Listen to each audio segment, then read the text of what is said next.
முத்துவும் மீனாவும் நம்ம பாட்டியோட பிறந்த நாளைக்கு ஏதாவது கிஃப்ட்டு வாங்கி கொடுக்கணும் அப்படி சொல்லிட்டு யோசிக்கிறாங்க.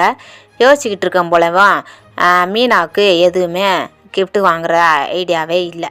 உடனே முத்துக்கு வந்து ஏதாவது நகை மாதிரி ஏதாவது வாங்கி கொடுத்துடலாம் அப்படின்னு சொல்லிட்டு யோசிக்கிறாங்க. யோசித்த உடனேவும் முத்து வந்து கேட்குறாங்க, மீனா இந்த மாதிரி நகை வாங்கலாமா அப்படிங்க. வாங்கலாம், ஆனால் அவ்வளோ காசுக்கு நம்ம எங்கே போகிறது அப்படி சொல்லிட்டு மீனா கேட்குறாங்க. அதுக்கு மீனாவே ஒரு ஐடியாவும் கொடுக்குறாங்க. என் நகை அத்தைக்கிட்ட இருக்குது, வேணும்னா அதை வாங்கி வேணால் பாட்டிக்கு செஞ்சு போட்டுடலாம் அப்படி சொல்லி சொல்கிறாங்க. சொன்ன உடனே சரி வாங்கிக்கிறலாம் அப்படி சொல்லி முத்து சொல்கிறாங்க. சொன்ன உடனேவும் நம்ம மீனா வந்து இதை போய் எப்படி நான் அத்தைக்கிட்ட கேட்குறது அப்படின்னு சொல்லி சொல்கிறாங்க. உடனேவும் முத்து வந்துட்டு இல்லை, நீ ஏன் அம்மாக்கிட்ட கேட்குற, நான் அப்பாக்கிட்ட கேட்டு வாங்கி வைக்கிறேன் அப்படின்னு சொல்லி சொல்கிறாங்க. சரி அப்படின்னு சொல்லிட்டு மீனா சொல்லிடுறாங்க. உடனே அண்ணாமலை வர்றாங்க. வரும்போல் முத்து போய் அப்பா இந்த மாதிரி மீனாவோட நகை வேணும் அப்படி சொல்லி கேட்குறாங்க. கேட்ட உடனேவும் அண்ணாமலை வந்து சரிப்பா, நான் அம்மா அதை போய் உங்கள் அம்மாக்கிட்டே கேட்க வேண்டியதானே அப்படி சொல்லி அண்ணாமலை சொல்கிறாங்க. இல்லைப்பா, நீங்களே அம்மாக்கிட்ட கேட்டு வாங்கி கொடுங்க அப்படின்னு சொல்லி சொல்கிறாங்க. சொன்ன உடனேவோ அண்ணாமலை விஜயாக்கிட்ட கேட்குறாங்க, இந்த மாதிரி மீனாவோட நகையை கொடு அப்படின்னு சொல்லி கேட்குறாங்க.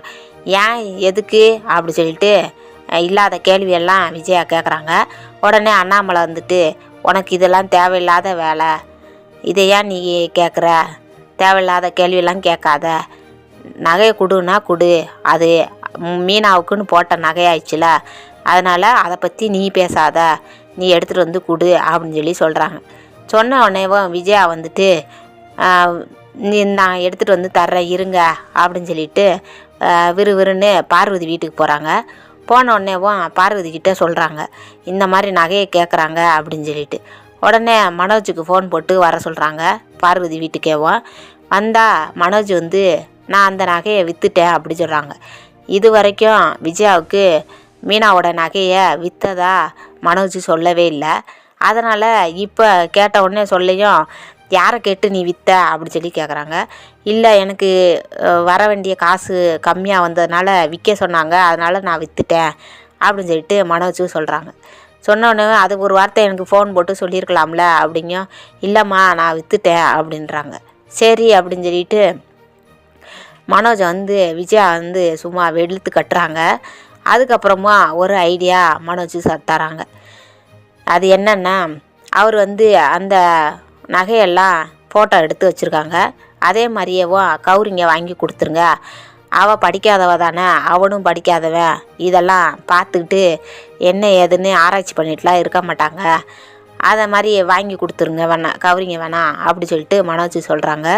சொன்ன உடனேவும் பார்வதியும் ஆமாம் விஜயா, மனோஜ் சொல்கிறதும் கரெக்டு தான், நீ ஒன்று வாங்கி கொடுத்துரு அவங்க போட்டுக்கிறட்டும் அப்படின்னு சொல்லிட்டு பார்வதியும் சொன்ன உடனே விஜயாவும் சரி வா அந்த நகையினாலும் காட்டு அப்படின்னு சொல்லிட்டு கௌரிங் கடைக்கு போய் அதே மாதிரியே நகையை வாங்கிட்டு வந்து அதே மாதிரியே பீரோலையே வச்சிடுறாங்க.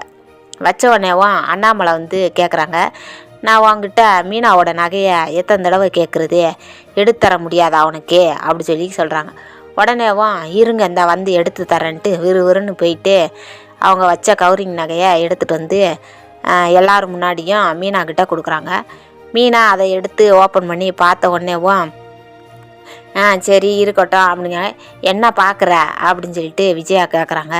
இல்லைத்த நகையை தான் சும்மா பார்த்தேன் அப்படின்னு சொல்லி சொல்கிறாங்க. உடனேவும் முத்துவும் மீனாவும் அண்ணாமலைக்கிட்ட அப்பா நாங்கள் கிளம்புறோம் அப்படின்னு சொல்லி சொல்கிறாங்க. உடனே விஜயா வந்துட்டு என்ன எங்கே கிளம்புறீங்க, சொல்லிட்டு போங்க எங்கே கிளம்புறீங்க அப்படின்னு சொல்லி சொல்கிறாங்க. அண்ணாமலை அதுக்கு என்ன எதுக்கு அவங்கள போய் கேட்டுக்கிட்டு இருக்க, அவங்க எங்கேயும் போயிட்டு வர்றாங்க, உனக்கு என்ன அப்படின்னு சொல்லி சத்தம் போட்டு விட்டுடுறாங்க.